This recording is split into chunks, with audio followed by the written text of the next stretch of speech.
Hey there, Gemini. It's Maggie from Moon Directed. I'm trying something different. So let me know what you think. Leave me a comment. Love to hear from you. Constructive criticism is always welcomed here.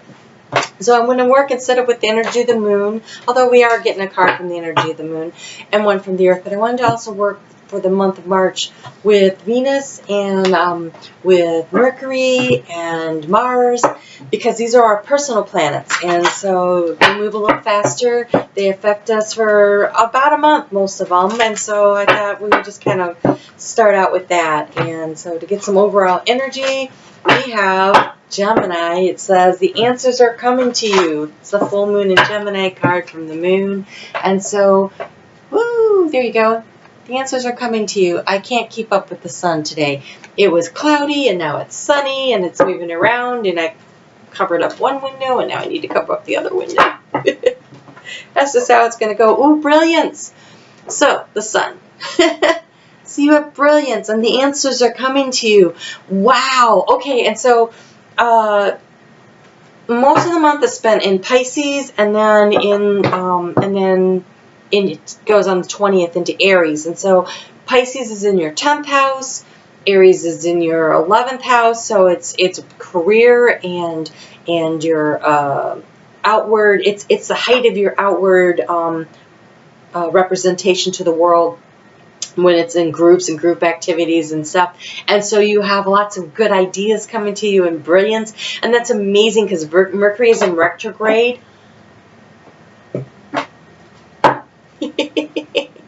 I'm just laughing. It's in Pisces. Okay, so my moon is in Pisces. And then I have my sun and my Mercury and my Venus are all in Cancer. And so I have all this water, and this year, when all the retrogrades are happening in the water signs, it's going to be fabulous. I've already been feeling it since before we got into the shadow period. And now that we're there, I am struggling. But for you, it looks like it's an opportunity to revitalize your life. It's all the R words when Mercury goes into retrograde. So we're in the shadow period right now.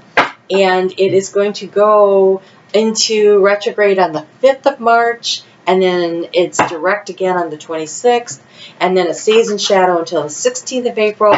And so all this is going on, but this isn't all the R words. So renew, sometimes X's come back. I don't know what you want to call that. Rejection. I don't know. Reiterate. Anything. So, but yours looks like you're getting answers. So reviewing and studying would be a really good thing for you to do, because it's about the mind and brilliance for you. And so if you're studying for final exams, or if you're studying for a standardized test for your career or something like this, use this Mercury in retrograde time to your advantage and use it to review your notes, go over your stuff, drill it down in, go over it again, because it looks like that's going to be very beneficial for you. And so Mercury, rules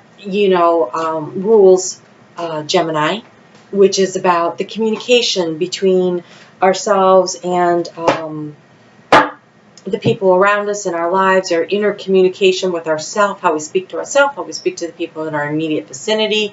So that's generally what goes on there. And then Mercury also rules Virgo, which is more about the details and how we communicate with spirit. And so to get some cards on the Mercury in Virgo aspect, I'm using stones, and you have ruby, you have shine, and you have preite, trust. Okay, so shine and trust. This is going to be a great retrograde for you. Don't worry about all the stuff you hear about Mercury in retrograde, because you are going to stand out and shine. You're going to be able to really connect with spirit, trust your intuition, believe what you're hearing. You're going to shine. You're going to make really good choices if you're listening to your intuition. I'm excited for you. The answers are going to come to you. I believe they're going to come through your intuition, but they might come through research, reviewing, renewing. Oh, all right. So, whoa. chatty little Mercury in Gemini has lots to say. So we have, oh my gosh, these are great. So you're at a fork in the road. This is your chance to shine, remember? Choose the one that makes you happy. We have happy, happy, co-create, and loyal heart. Wow, what great cards. Seriously, what great cards.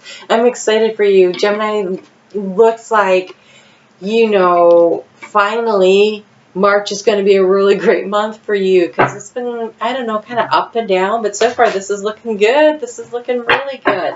All right, and then Venus. Venus starts out in Capricorn on the 1st of March. By the end of the day, it ends up in Aquarius, and stays there until the 24th when it goes into Pisces. So Venus in Aquarius is very comfortable for you, right? Because it's a fellow air sign.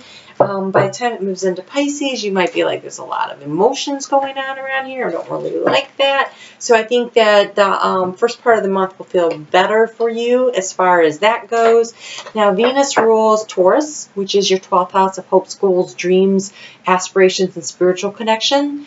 And it rules Libra, which would be 5th house, I think, 5th house. So that would be the 5th house of... Yes. Okay, it is. It's the 5th house. The 5th house, which is fun and romance and everything, which is great because Libra is all about relationship balance. And so I pulled some cards here for the Libra aspect of it, and you have beyond the mind, the heartbeats. So this is encouraging you to don't neglect your emotions or forget that other people around you have them. And sometimes you can overanalyze relationships instead of just going with your intuition and what you feel. Don't worry so much about having concrete evidence as much as just kind of feeling into it a little, trying to get a little bit of in touch. And then you have restore and replenish. 2 more R words, right? Re words. Restore and replenish. So this is a month for you to, you're going to shine, you're going to co-create, but don't forget to have fun. Don't forget to, because at the 5th house, you know, romance and fun and creativity, and it says restore and replenish. So if you have been neglecting friendships, then maybe this is a good time to contact your friends and reacquaint yourself. Oh, I'm going to have some fun with these R words. Okay, so do a little bit of that. Do something that's relaxing. It might be reading. It might be laying around and doing nothing, but I kind of think that a little finding the balance between time with your friends and time with to relax. You know, it's that balance thing. So, so that you can be restored and you're not running ragged. Okay? And then as far as the Taurus part, which is your hopes, your goals, your dreams, Taurus also though rules finances and security, right? The sense of security. And you have moonlighting. You can start working on your dream career while you have a part-time job. So don't be afraid if you need to work more than one place at a time. And it is safe for you to receive. Ooh, another R word. So the more that you open up and you allow others to give to you, the more you will receive. That doesn't make sense, and yet it does. So how do I put this? So sometimes we don't want other people to help us. We're like, and I can do this myself. We all become like a 2-year-old. I can put on my own shoes. You know, and then they're on our ears or something, right? And so it's okay to allow others to help you. It's okay to allow others to give you. Sometimes when we allow other people to give to us, we're actually giving them the gift of allowing them to give, because people need to know how to receive, and people need to know how to give. And so if you're always giving and you're not allowing the other party to give to you, then they don't know how to give and you don't know how to receive. And so make sure that that is, again, that imbalance thing, and that it provides a sense of emotional security on a very up there level, kind of like not so much emotions, not so much wet, you know, like overly emotional, but in a kind way that's a lot easier to wear for Gemini. You know, allow people to help you because it gives them emotional satisfaction without being overly emotional experience, right? Did that make sense? I hope so. I hope so. All right, so then Mars. Let's talk about Mars. Mars is in Taurus all month until the 31st when it moves into Gemini. Okay, so while it's in Taurus, it's in your 12th house of hopes, goals, and dreams. But again, it's about being stability and growth and practicality, right? And so creating your dreaming things in a very practical manner so that when you get to Gemini, which is about adaptability and diversification and putting things into action using our thoughts and everything, kind of allow it to gestate in that whole framework of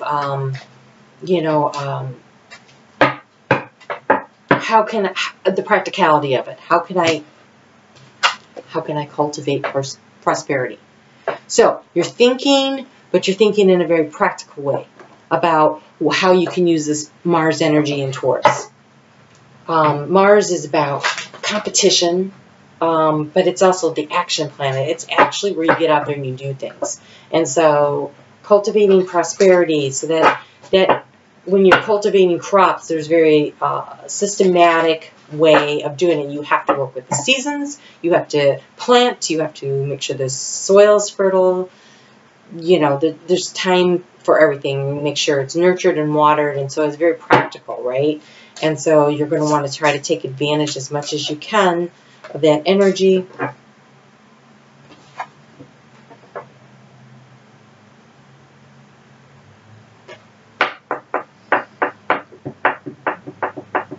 Okay, I don't know what this has to do with anything, so I'm just going to tell you what it says. It says anger and rage. And so, caution this month. Uranus is moving into Taurus, which is going to create some chaos in general. It's that Aquarius, sudden dramatic changes hitting the earth. It's like lightning striking the ground, right? It's like earthquake. Be careful of your communications that what you say you want to say. I'm not saying that you don't have the right to be angry or to stand up for yourself. I'm never going to tell anybody don't speak your mind. But be sure that what you say is something that you don't want to have to walk back later. You're welcome to stand your ground. I'm a big fan of that.